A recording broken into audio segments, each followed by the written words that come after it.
The company that made New Britain a hub for making hardware will soon be cutting hundreds of jobs. Stanley Black Decker says it's closing a factory that's been in the city for more than 150 years.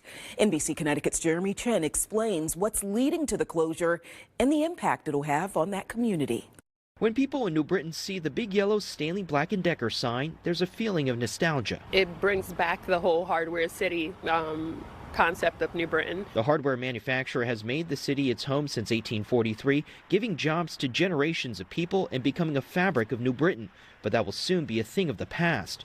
The company is now cutting back, saying it's closing a factory. That's terrible what it's going to do to a lot of families here that are now on the job hunt, which is very terrible at this moment. Stanley Black Decker is one of the largest employers in New Britain. The city's latest annual report shows it employs 600 workers, which includes the plant and its world headquarters. Stanley Black Decker says it's closing a manufacturing plant because of declining demand in single-sided tape measure. It says that plant predominantly produces these products.